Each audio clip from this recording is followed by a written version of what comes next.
그리고 스웨덴의 SOU라는 게 어떤 제도냐 그러면 굉장히 첨예한 의견이 있으면 그거를 SOU, 스웨덴 원어는 모르겠고요. 영어식으로 번역하면 National Investigative Committee예요. 그러니까 국가에서 조사하는 협의회예요. 자, 의료 문제에 대해서 대통령 2,000명 얘기했을 때 대한민국 국민들 80 몇 프로가 지지했다 그러더라고요. 지금 물어보라고. 지지 안 하잖아요. 무슨 얘기냐? 몰랐다는 얘기예요. 의대 2,000명을 늘리면 어떤 일이 벌어질지를 예측한 사람은 소수의 전문가들이라든지 그런 의료와 정치에 관한 문제가 엮이게 되면 어떤 일이 벌어질지를 예측하는 사람, 저 같은 사람이에요. 그런 사람들 이러면 안 된다고 얘기를 했던 거예요. 근데 1년 전부터 얘기를 했는데 그걸 갖고 표로 바꾸고 전국구 가는 사람도 비례대표 가는 아주 자기 이익을 극대화해서 찾아다니는 사람도 있고, 그럼 우리가 정상배라 그러죠. 그런 사람들. 저 같은 사람은 그런 거에 대해 이해 당사자가 아니기 때문에 객관적으로 얘기하는 거예요. 그리고 SOU에는 이런 사람들이 다 모여서 회의하는 거예요. 그리고 수상이 SOU를 커미티를 모으면 수장만 임명을 해요. 그 수장은 이 문제에 대해서 객관적인 사람, 전문가이긴 하나 이해 당사자가 아닌 사람, 그리고 여러 사람이 볼 때 저 사람이 저 분야의 전문가이기도 하고 이해 당사자도 아니고 권위도 있는 사람을 수장으로만 임명해요. 커미티는 수장이 커미티를 짜요. 찬성 반대 의견을 갖고 하고 모든 회의는 공개되고 모든 회의는 인터넷상으로 보고가 올라가고 그러면 국민들은 거기에 다 자기들 의견을 밝혀요. 그 모든 거를 매 분기별로 리포트로 내요. 그리고 수상이 SOU 같은 제도를 딱 올리는 순간 모든 문제는 그 보고되는 거에는 언론에서 언급도 안 하고 국회에서 언급도 안 해요. 덮어요. 왜? 1년 뒤에 저기서 나온 결정을 따를 거기 때문에. 그걸로 사회적인 혼란을 야기하지 않겠다는 거예요. 그래서 SOU가 계속 유지되면서 석 단어다 보고서를 내요. 수상은 이런 얘기를 할 수 있어요. 1년 안에 이 문제에 대한 답을 꼭 내주시기 바랍니다 하고 위원장한테 임명장 주는 거예요. 위원장은 회의를 주관해서 1년 안에 그 답을 내줘야 돼요. 그 답은 가급적이면 만장일치예요. 그러나 안 되면 다수결로 하되 소수의견은 다 기록을 해놔요. 그리고 그것이 만들어지면 의회에 보내면 의회에서는 거기에 해당 상임위원회에서 검토하고 대부분 원안대로 가결을 해서 입법이 돼요. 그래서 국민들의 갈등을 최소화시키는 제도예요. 1600년도부터 있었어요. 굉장히 오래된 제도예요. 그중에 제일 재밌는 예를 하나 들면 1940년대, 50년대 스웨덴에서 사회주의 바람이 엄청나게 불었을 때 모든 기업을 국유화하자는 의안이 나왔어요. 난리가 났겠죠. 예. 난리가 나서 그거를 당장 의회에다가 회부를 해서 법안 심사를 시작하게 되면 나라가 정말 분단될 상황으로 정말 엄청난 일이 벌어지니까 정가에보도 SOU를 던졌어요. SOU를 던지고 여기서 협의해달라. 근데 이게 결론이 안 나면 연장할 수 있어요. 그래서 스웨덴 국유화법은 제가 알기로는 13년인가를 끌었어요. 결론이 날 수가 없는 문제죠. 국유화하자 하면 안 된다. 13년간을 그 SOU를 하는 동안에 정권은 14번이 바뀌었답니다. 하겠다는 쪽으로 몰리면 반대해서 투표하고 그렇게 투표할 때마다 뭐 정권이 그냥 바뀌긴 했지만 결론 SOU에서 결론 내린 거 아무 결론도 안 내리고 지금은 그 뒤에 스웨덴이 경제적으로 발전해서 아주 잘 나가는 나라로 바뀌었죠. 무슨 얘기냐면 당장 누군가 옳은 것 같이 얘기해도 세월이 지나보니 다 부질없는 얘기 했던 거고 지금은 스웨덴에서 국유화 얘기는 요만큼도 안 나옵니다. 시대에 따라서 뭐 그냥 열광적인 지지를 받는 것 같지만 그게 나라 말아먹는 일이니까 SOU라는 제도에서 덮어버린 거예요. 근데 의사 증언의 문제든 의료 정책에 관한 문제든 손을 보기는 봐야 돼요. 지금같이 절묘한 고객사가 시스템을 운영해서 최소의 비용으로 다수의 사람들이 편리하게 의료를 이용하는 이 시스템이 지속 가능하기는 쉽지 않다. 거기에는 전공의사들이 뼈를 갈아먹는 그런 노력이 있었기 때문에 가능했는데 요즘 같은 세상에 그것도 쉽지 않은데 거기다가 그 불만이 쭉 쌓여왔어요. 그게 어리석은 장관이 2,000명 정원이라는 걸로 해서 터진 거예요. 이 제도가 그대로 갔어도 10년쯤 지나면 터졌을 문제가 될 수도 있는 거예요. 어리석은 행정가의 일방적인 주장 때문에 일찍 터진 거예요. 그러니 그걸 수습하려고 그러면 현재 우리나라 의료제에 대한 손은 보는 게 필요해요. 그리고 실제로 우리나라에서 여러 가지 문제 중에 하나가 우리가 뭐 맨날 OECD 통계할 때 인구 1000명당 의사 수가 2.6명으로 적다는 얘기를 하는데 인구 1000명당 MRI 보유 대수, 인구 1000명당 CT 보유 대수, 인구 1000명당 로봇 수술기 보유 대수, 인구 1000명당 의료기구 얘기를 쭉 하면요. 미국의 10배, 100배예요.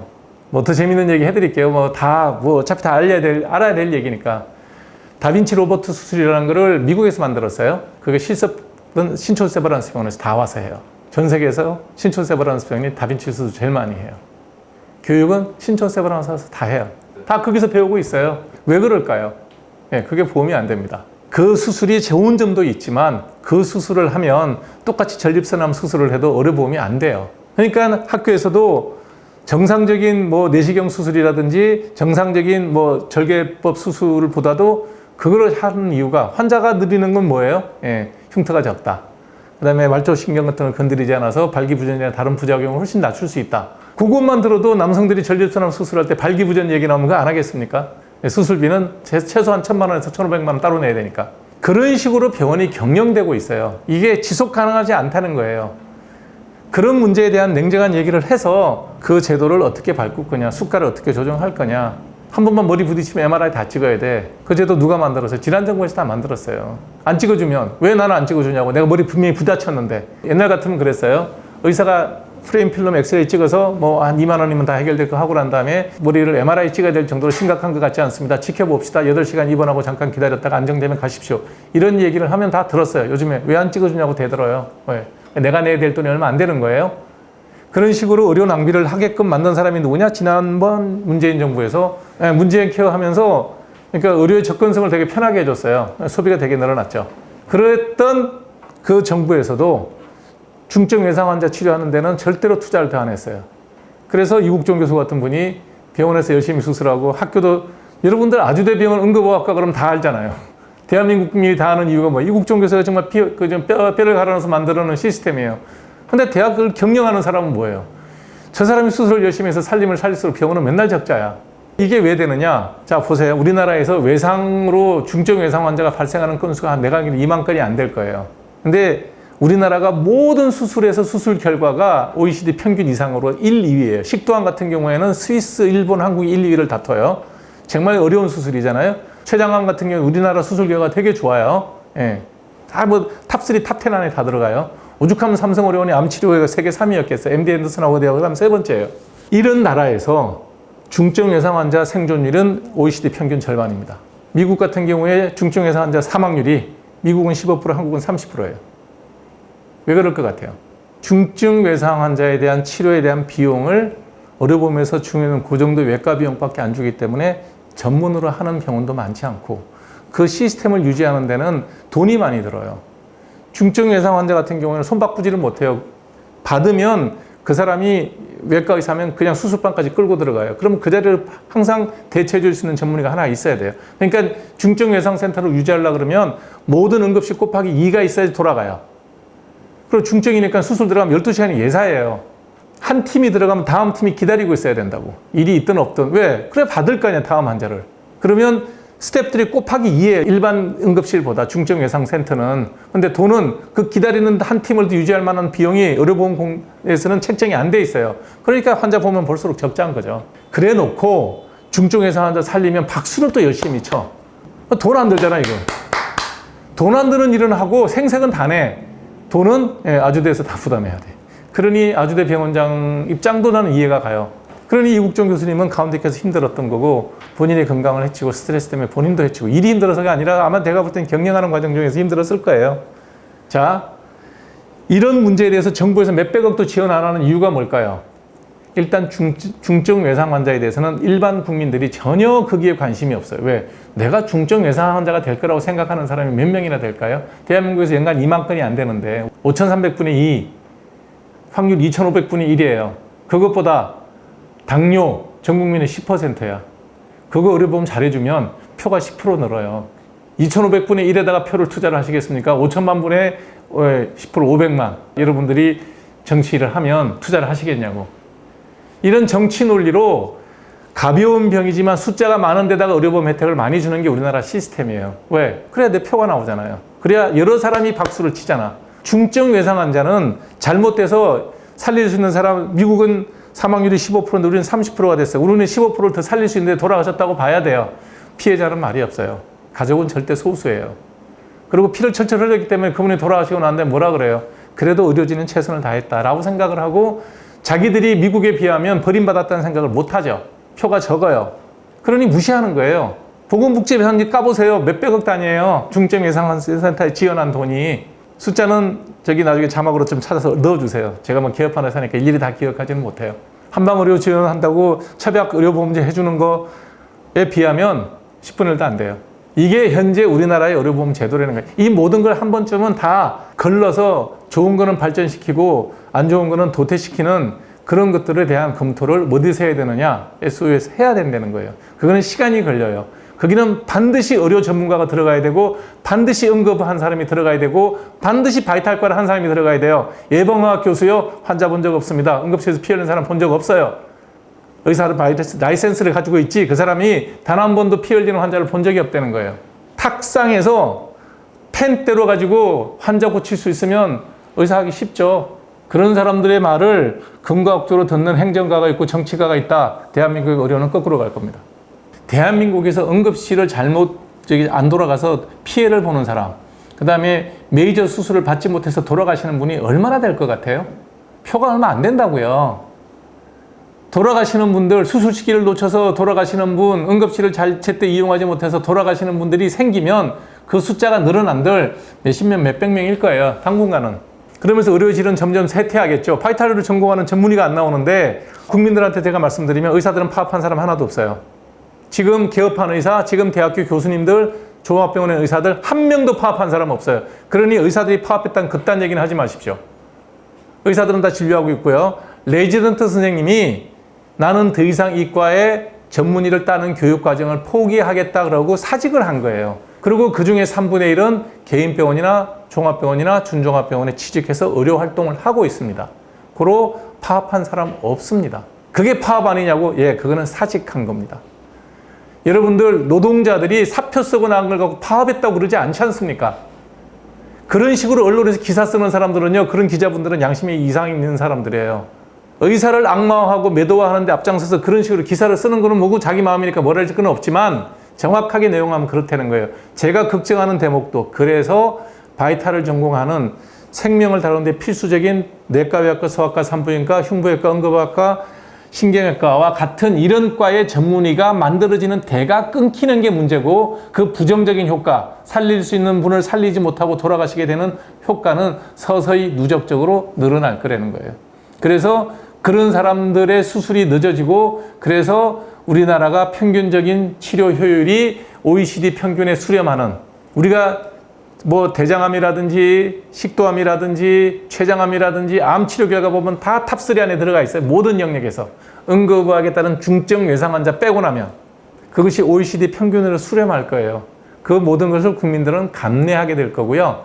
그렇다고 해서 그렇게 다 모든 사람이 그 병에 걸리는 게 아니기 때문에 다수결의 표를 얘기할 것 같으면 뭐 내가 그 병 안 앓았는데 우리 가족 중에 그런 병 앓는 사람 없는데 이렇게 넘어가겠죠. 그렇지만 이게 그로스하게 1년치, 2년치, 3년치 통계가 누적되면 지금 OECD 평균에서 우리가 암치료 효율이 1인데 중간치 OECD 평균에 수렴해 갈 겁니다. 그 다음에 그 피해 1번은 제가 단언할 수 있습니다. 지방부터 벌어집니다. 왜 그러냐? 자, 지금 정부에서 뭐라 그랬습니까? 전문의 중심 병원을 만들어서 5대 메이저 병원에 전문의 중심 병원을 만들겠대요. 자, 내년에 전문의 안 나옵니다. 모르겠습니다. 공부 하나도 안 하고 1년 동안 교육도 받지 못한 사람들한테서 3년 수련했으니까 뭐 전문의 자격증을 줄지 안 줄지는 그건 모르겠어요. 내가 볼 때는 줘도 안 받을 가능성이 많겠지만 어쨌든 전문의 안 나옵니다. 그러면 5대 메이저 병원이라고 하는 게 서울대학병원도 법인화됐기 때문에 이제 개인 병원하고 사설병원하고 똑같이 돈을 벌어야 병원이 돌아가요.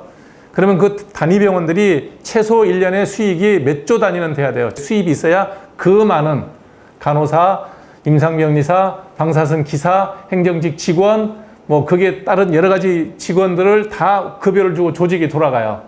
그러면 제가 졸업했던 세브란스 병원을 얘기를 해봅시다. 다 월급 줘야 되고 병원 조직 운영해야 돼요. 레지던트가 없다고 병원을 안 할 수가 없어요. 안 하면 다 해고해요. 병원이 파산이라고요. 그러면 세브란스 병원에서 나오지 않는 전문의를 어디서 뽑아가겠습니까? 63살 먹은 절 보고 레지던트 피부과 전문의로 모셔가겠습니까? 아닐 거 아닙니까? 그죠? 그럼 누굴 뽑아가겠어요? 35세부터 45세까지 젊은 전문의를 뽑아와야 됩니다. 그러니까 예를 들면 피부과를 개업했다고 쳐요. 피부과는 뭐 뽑지도 않긴 하겠지만 어찌됐든 피부과라고 제가 아는 거니까 한 5억에서 10억 들여서 개업했어요. 세브란스에서 얼마를 준다 그러면 내가 그 교수 자리를 타면서 병원을 접고 거기를 들어갈까요? 35살 먹은 피부과 전문의가 35살 먹은 척추 전문 병원을 했던 신경외과 의사가 신경외과는 개업하려면 최소 20억에서 30억 들어요. 그거를 다 포기하고 신촌 세브란스 병원 신경외과 척추 과장으로 척추의 그 전문의 펠로우나 주니어 스텝, 조교수나 부교수로 발령낼 테니 들어오라 그러면 그 돈은 누가 물어줄 거예요? 안 들어갑니다. 누가 들어가겠어요? 네, 지방에 있는 대학의 주니어 스텝들부터 들어갈 겁니다. 지방에 대학이 있는 주니어 스텝, 지방병원에 있는 대학 종합병원의 주니어 스텝, 35부터 45까지 정말 팔팔하게 일절할 사람을 세브란스에서는 타겟팅을 하고 섭외를 하겠죠. 내가 세브란스 병원의 신경외과 과장이다. 그러면 내 제자 중에 거기 병원에 있는 내 제자가 거기 가 있어. 야, 일로 와. 안 부르겠어요? 부를 사람이 그거 말고 전문의가 없는데 어떡할 거예요? 부르면. 그 병원은 좀 적게 돼도 제값 올라옵니다. 왜 그럴까요? 여기 오면 대학 교수가 되고, 여기 오면 내가 원하는 환자들을 마음껏 수술할 수 있고, 논문도 마음대로 쓸 수 있고, 외국의 석학들이나 유명한 의사들이랑 계속 디스커를 하면서 자기 발전을 할 수가 있어요. 안 오면 이상합니다. 서울대 신경외과에서 신촌 세브란스에 있는 저기 연대 교수를 뽑아가지 못합니다. 뭐 대등하게 서로 경쟁이 되는 관계이기 때문에 결국은 거기에 땡겨져 올라올 사람은 누구냐? 지방대학에 있는 주니어 스태프들이 빠져나올 거예요. 그거 막을 방법이 없습니다. 행정명령으로 너 못 가라고 할 수 있는 방법이 없다고요. 그러면 어디부터 마르겠어요? 지방의료부터 마릅니다. 지금 조기용 장관이 얘기했던 지방의료의 활성화를 위해서 10년 동안 지방원의 주니어 스텝들, 바이탈과는 다 빠져나갈 겁니다. 이런 세세하게 돌아갈 문제들에 대해서 과연 조기용 장관이나 박민수 차관은 알고 있나요? 그 시스템을 요만큼이라도 이해를 하냐고요. 좋아요. 그러면 10년 뒤에 그냥 아주 지방에 5천 명씩 쫙 깔려갖고 낙서 의사들이 내려간다고 쳐요. 10년 동안 어떡할 거예요? 잔칫날 받았다고 일주일 동안 밥 안 먹을 겁니까? 그 무슨 어리석은 생각이에요? 그래서 절대로 교육의 대가 끊어지면 안 된다는 거예요. 아직도 제가 하는 얘기를 의사들이 밥그릇 싸움이라고 얘기하는 시민이 있다 그러면 그 시민하고는 더 이상 저는 대화하기 힘들어요. 이거는 의사들의 밥그릇 싸움하고는 별개의 문제라니까요. 밥그릇 싸움이 아니니까 개업하는 의사들이나 일반 병원에 있는 의사들이 다 일을 하잖아요. 왜? 2,000명 늘어도 나하고 상관없다니까. 그렇게 말을 해도 못 알아듣는다 그러면 기가 먹은 거지. 그게 말이 되는 얘기입니까? 무조건 2,000명 정원을 주장했던 조기용 장관은 사표를 쓰셔야 되고요. 박민수 차관이 그동안의 젊은 우리 스태프들, 그 젊은 레지던트나 학생들에게 했던 모멸적인 발언에 대해서는 분명히 석고대죄를 하셔야 됩니다. 그러고선 학생들과 레지던트 모든 분이 돌아와 달라고 저도 개인적으로 부탁드립니다. 이건 뭐 개업한 피부과에서 돈 잘 벌고 난 다음에 여유롭게 하는 얘기가 아니라 인생을 먼저 산 의사 선배로서 후배님들한테 말씀드리는 거예요. 그리고 정상적인 교육을 받아라. 그리고 교육을 받는 기간 동안에도 열심히 공부하고 자기의 어떤 그 캐리어를 쌓고 자격증을 획득한 다음에 이 땅에 환멸이 느껴지시면 갈 데는 많다. 전 세계가 원하는 데서 오라는 데가 있으니 공부하는 과정 중에 미국이 꿈이면 USMLE도 준비하시고 다른 두바이나 싱가포르에 가실 생각이 있으면 거기에 맞는 자리를 알아보시면 여러분들이 그때도 이 모멸감을 씻지 못할 만큼 계속해서 의사들을 의사라 그러고 돈만 하는 환장한 노예처럼 막 부려먹으려는 사람들이 있다면 떠나시면 됩니다. 그냥 계속해서 교육에서 벗어나 있으면 여러분들이 개인적으로 치러야 될 희생의 대가가 너무 크기 때문에 말씀드리는 겁니다. 갈 길은 많고 할 일도 많고 오랜 데도 많이 있다라고 생각하시면 좋을 것 같습니다.